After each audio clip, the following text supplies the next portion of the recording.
নমস্কার বন্ধুরা, কেসি কিচেনে সবাইকে স্বাগত। আজ আমি নিয়ে এসেছি পেঁপে দিয়ে সয়াবিনের একটা ভীষণ সুন্দর রেসিপি। এই ধরনের রেসিপি কিন্তু ভাত, রুটি, পরোটা সব জিনিসের সঙ্গেই খেতে ভীষণ ভালো লাগে।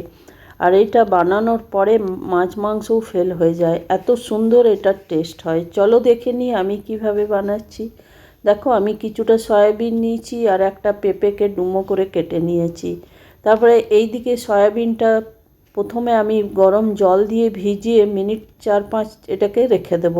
তাহলে সয়াবিনটা ভীষণ নরম হয়ে যাবে আর রান্নাটাও খুব সহজে হয়ে যাবে। তারপরে দেখো, এইদিকে একটা কড়াই চড়িয়ে সর্ষের তেল দিয়েছি এবং তার মধ্যে আমি গোটা মশলা দিয়ে দিলাম, 2টো এলাচ আর দারচিনির টুকরো, তারপর 2-3টে লঙ্কা আর 1 চামচ আমি গোটা জিরে ফোড়ন দিলাম। এই ফোড়নটা একটু বেশ ভাজা ভাজা হয়ে যাবে।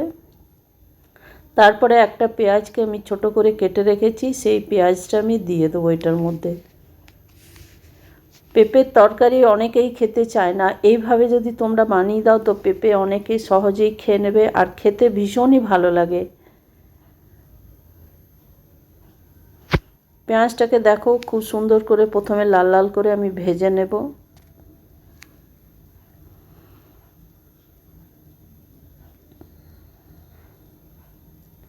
এইবার আমি একটা টমেটো, 1 টুকরো আদা আর 2টো কাঁচা লঙ্কাকে পেস্ট করে রেখেছি, সেইটাও আমি দিয়ে দেবো। টমেটোটা আমার খুব যে লাল ছিল তা ছিল না, স্বাভাবিক মোটামুটি ছিল, সেই জন্য টমেটোটা মনে হচ্ছে সাদা সাদা, যেহেতু তার সাথে আদা আর লঙ্কা আছে বলে টমেটোর কালারটা একটু চেঞ্জ হয়ে গেছে। টমেটো, আদা আর কাঁচা লঙ্কা এটা আমি একসাথে পেস্ট করে নিলাম। পেস্ট করে আমি পেঁয়াজের মধ্যে দিয়ে দেবো। দিয়ে দেওয়ার পরে দেখো বেশ খানিকক্ষণ ধরে এটাকে আমি ভেজে নেব। তোমরা যদি চাও তো এর মধ্যে রসুনও দিতে পারো, আমি যেহেতু এটাতে রসুন দিইনি।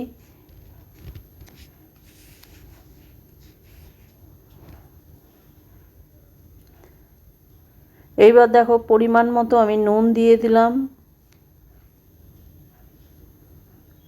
এবার আমি পরিমাণ মতো যতটা আমার দরকার সেই মতো আমি হলুদও দিয়ে দিলাম। এবার এর মধ্যে আমি জিরে গুঁড়ো দিয়ে দিলাম 1 চামচ, ধনে গুঁড়ো 1 চামচ দিয়ে দিলাম।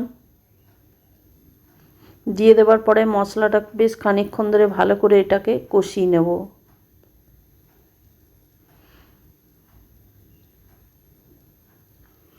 তোমরা এটা নিরামিষ দিনেও বানিয়ে নিতে পারো, তবে পেঁয়াজটাকে বাদ দিয়েই বানাতে হবে, তাহলেও কিন্তু খেতে ভীষণভাবে ভালো লাগে এইভাবে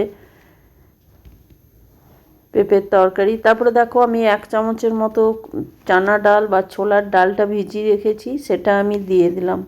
এটা আমি প্রায় 1.5-2 ঘন্টা আগে ভিজিয়ে রেখেছিলাম, তাহলে কিন্তু ছোলার ডালটা একটু ভিজতে সময় নেয় বা বেশিক্ষণ ধরে ভিজিয়ে রাখলে কিন্তু সহজে সেদ্ধ হয়ে যায়।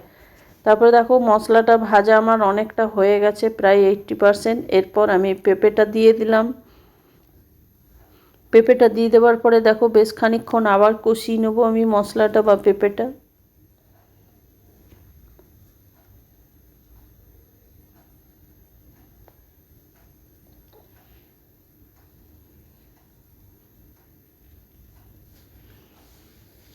তোমরা পেঁপে অনেক সময় আলু দিয়েও বানিয়ে থাকো বা শুধুও বানিয়ে থাকো, একদিন এইভাবে সয়াবিন দিয়ে বানিয়ে দেখো। এটা যে কোনো ডায়াবেটিসদের জন্য তো খুবই ভালো, একদম মানে এটা একটা পারফেক্ট খাবার।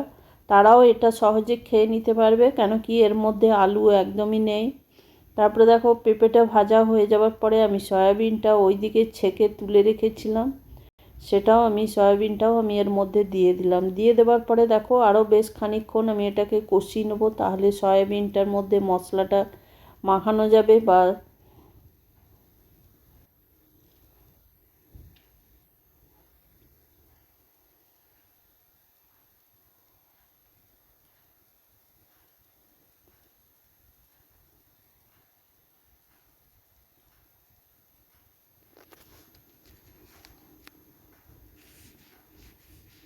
এইবার দেখো ওইদিকে যে আমি মশলাটা বেটেছি বা মিক্সির জারটা ধুয়ে আমি কিছুটা এর মধ্যে জল দিয়ে দিলাম, তারপরে আরও প্রয়োজন মতো কিছুটা জল দিয়ে দিলাম।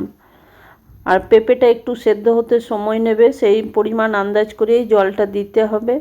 তারপরে দেখো ঢাকা দিয়ে আমি 5-6 মিনিটের মতো এটাকে রেখে দিলাম। তারপরে দেখো 5-6 মিনিট পরে ঢাকা খুলে আমি দেখাচ্ছি পেঁপে বা সয়াবিন আমার দুটোই সেদ্ধ হয়ে গেছে।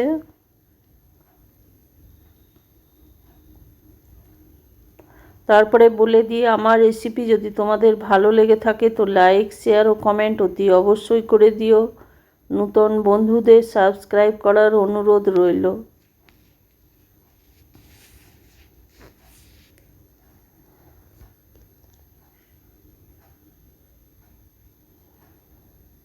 এই তরকারিটা একটু বেশ মাখো মাখো হবে, তাহলেই কিন্তু ভাত বা রুটির সঙ্গে খেতে ভীষণভাবে ভালো লাগে। তারপরে দেখো আমার তরকারিটা প্রায় হয়ে এসেছে, নামাবার ঠিক আগে আমি 1 চামচের মতো ঘি দিয়ে দিলাম। ঘিটা দিয়ে একটুখানি আমি ফুটিয়ে নেব, কেন কি না হলে কাঁচা ঘিয়ের গন্ধ তরকারির মধ্যে চলে আসবে। তারপরে দেখো ফুটতে ফুটতেই কিছুটা ধনে পাতা এর মধ্যে আমি ছড়িয়ে দিলাম।